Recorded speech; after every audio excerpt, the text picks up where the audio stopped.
What's going on, everybody? C4 here, and welcome to today's video, I'm having some... Basically, I'm just overhauling my computer right now, and I don't know if I'm going to have time to get up an actual Madden upload today.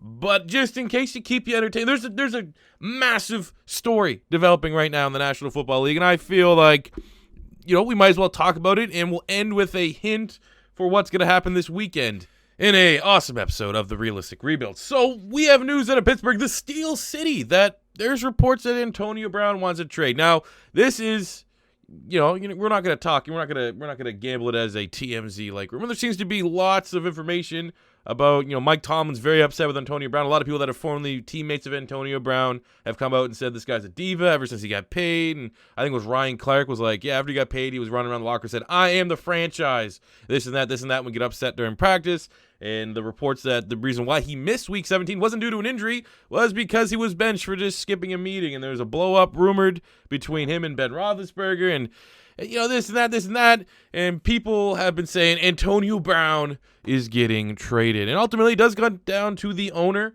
And for me, just looking at it before really diving into things, I thought there's no way. With all the cap money and all that stuff, there's no way that they're going to get rid of Antonio Brown. But I don't think that they're willing to deal with another Le'Veon Bell scenario where you have your superstar player sitting on the sideline. So I think if they could find a willing trade partner, Mike Garafolo here on Twitter, which I will be linking, kind of broke down how the salary is going to work. And essentially, from what I'm able to translate here, is that if they move him, because there's all the things that move around and stuff, if they traded him, not by releasing him, they would gain $1 million next year. There's a lot going on here. I'm not even going to try to explain. I'm not going to act like I even understand how, loaded and how Antonio Brown's contract is worked. But essentially, people that are far smarter than me, that have, connections and are talking, say that essentially they could move him. Cap-wise, it's not going to destroy the Pittsburgh Steelers to move on from Antonio Brown. And obviously, the debatably best wide receiver in football. I personally have DeAndre Hopkins at 1, Antonio Brown at 2, and then you get, have everyone else behind him.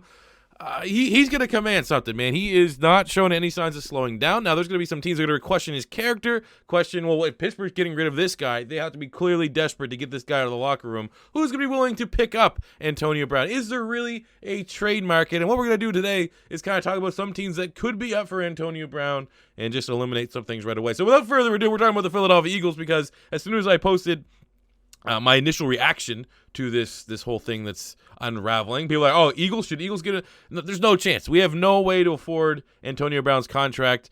And while pretty much every team in the NFL could use an Antonio Brown, Philadelphia, I would put them right at the top of the list of players we are not going to be in for. Because obviously, yes, Antonio Brown will be phenomenal. Just imagine Carson Wentz having the option to go to Zach Ertz, Dallas Goedert, now a second year where he's developed. You got Alshon Jeffrey on the outside. Nelson Aguilar's emerging. You throw in Antonio Brown, and that's an all-star offense. But there's just zero chance that that's going to work.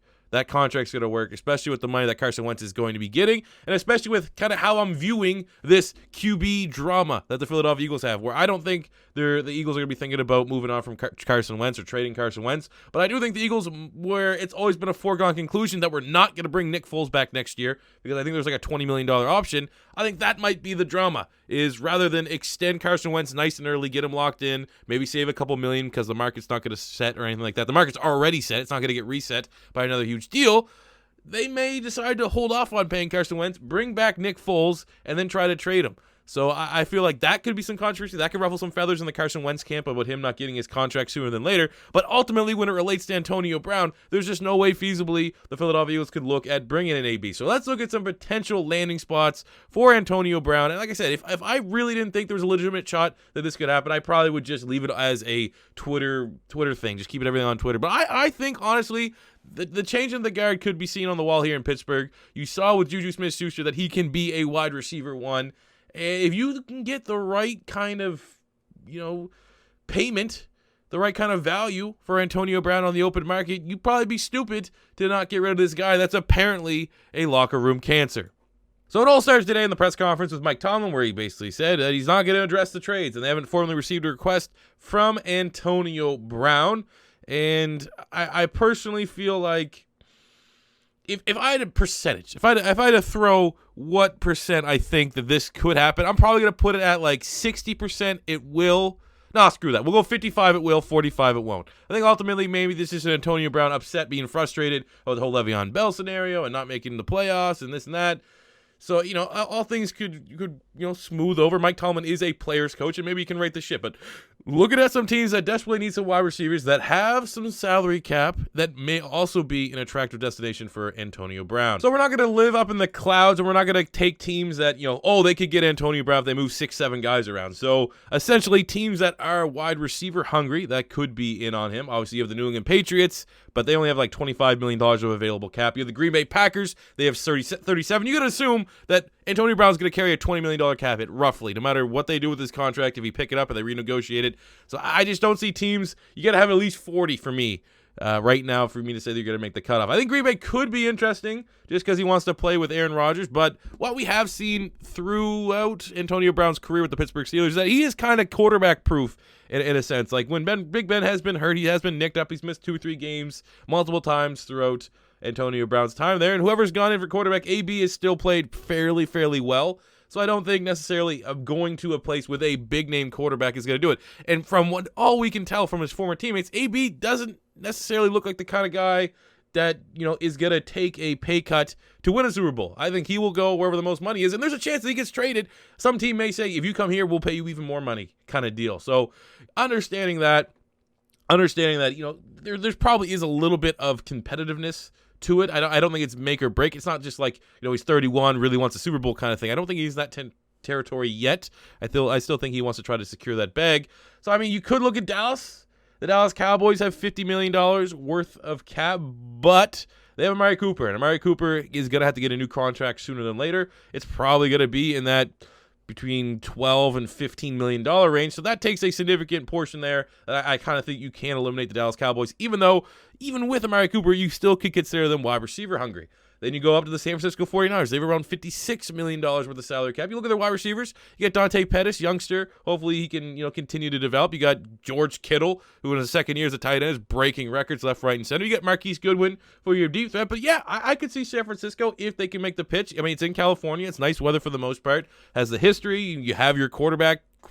I personally still kind of feel like question mark with Jimmy Garoppolo, but they have the money to bring in Antonio Brown. They have the need at wide receiver. They want to continue to develop that offense. You got Kyle Shanahan, great play caller. I think you definitely could put San Francisco on that short list of teams that I highly think that could be in for Mr. Antonio Brown. Next up, you have the Seattle Seahawks. Competitive team. They got around $60 million of cap because he never play offensive lineman. I think that would actually be really interesting. I think if he wants the yin and the yang, a team that can pay him the money as well as going to just a perennial winner, I think Seattle is a terrific landing spot for Antonio Brown. $60 million of cap. Like I said, you got Doug Baldwin there who's aging a little bit. I don't think there's really that much of a difference between him and Antonio Brown in terms of age, but there is in terms of skill set. Tyler Lockett has developed very nicely with Russell Wilson. So, if Antonio Brown can feel like, he wants to have the weather of Seattle where it's rainy all the time, going to play with Russell Wilson is not that bad of a deal. I think Seattle definitely could be in that mix. You got Arizona. I don't think so. You got Houston. I mean, Texans have $67 million worth of cap. Again, they need to be somewhat conscientious about Deshaun Watson's contract that's going to be coming up sooner than later. You have, obviously, DeAndre Hopkins already there. That could be one of those things. On one hand, you could already envision that as, oh my God, just imagine DeAndre Hopkins and imagine Antonio Brown on one thing. But if Antonio Brown's stats focus, I think he wants to go somewhere where he's going to be the wide receiver one, and clearly you're going to be leaving in DeAndre Hopkins' shadow. But from a cap standpoint, the Houston Texans technically are in there. They're in that hunt. I mean, they still have to pay big money. They want to re-sign, Honey Badger, or if they want to look at, maybe extending DJ Reader, getting ready for Zach Cunningham. Like, they have a lot. Will Fuller, all these guys that are on somewhat affordable deals. Clowney's got to get paid. So, that salary cap will be all right looking. And I think there's a chance, but that's just your dream scenario. I don't necessarily know if that's going to fall through. Then you got the Browns. I don't think he's going to want to go to Cleveland, but maybe if there is that much of a vendetta, there's that much of bad blood, I think the Browns, out of any team in the AFC North, they have the money to pay him. Jarvis Landry's there. You got Baker Mayfield, obviously a nice quarterback. I think that actually probably be the most entertaining storyline is that if they did, but I don't see any way because ultimately at the end of the day, the Pittsburgh Steelers control the chips. That if they're smart, they're going to send him to the NFC. But they're definitely not going to keep him within the division. So I personally feel like the Browns are out. The Bills have a whole lot of salary cap, $86 million. He'd be a perfect fit there, but who wants to go to Buffalo? You have the Jets. I mean, it is a big market. They have a new quarterback there in Sam Darnold. But again, it's not that good of a team. You're always going to be second fiddle. Maybe you think you could go there and make the Jets the premier team in New Jersey / New York. But I don't really know the likelihood of that. But then you got the Colts. I think the Colts could be very, very surprising. You get Frank Reich. The Colts are already, if you believe the rumors, the favorite to land Le'Veon Bell. So, I mean, just imagine the Colts in one season getting Le'Veon Bell as a free agent and trading for Antonio Brown. Pair that with Andrew Luck. Pair that with T.Y. Hilton. You got Ebron as a monster. You got Quentin Nelson, a very good offensive line. An emerging defense with my stepson, Darius Leonard. I mean, the Colts they're entertaining. But again, it all comes down to I don't know why the Pittsburgh Steelers would trade within the AFC. Get him as far away as possible. You do not want to get burned by Antonio Brown, a vengeful Antonio Brown. So for me, as we're talking about it, there is 3 teams that I think really are in the mix. As we said, San Francisco, Seattle, and then kind of going against the grain with what I said about the AFC. I think the number 1 landing spot is going to be the Oakland Raiders. I think that the Oakland Raiders they have the ammunition. They have the ammunition to give them some first-round picks. I would definitely give up 1 first-round pick and then a bunch of other stuff to land Antonio Brown, but it's that move to Las Vegas, and I feel like that is going to be the biggest appeal to Antonio Brown. That is going to be a massive market. He is going to be even bigger of a superstar when they make that move, and yeah, he'll be a year older, a year slower, a year more. You would assume he would regress, not continue to get better. But I think the Raiders have the cap room. They're probably not blipping up enough on the Steelers' radar that they're worried that, like, oh my God, within trading to the AFC, it's not like you're giving to a Cleveland that could take them over the edge, or the Colts who might be getting ready to line up Le'Veon Bell. So I personally think the number 1 team that could land Antonio Brown, if this trade came to fruition, would be the Raiders. And I definitely think from an outside chance, I'd look at Seattle, San Francisco, and Indy. So there is, what do you guys think? What do you guys think about the likelihood of Antonio Brown going away? If I had to rank them, I would go number 1, Raiders. Number 2, returning to the Steelers. Number 3, Seattle. Number 4, San Fran. Number 5, Colts. That's probably my top 5 for Antonio Brown. It's exciting because it's going to be the offseason.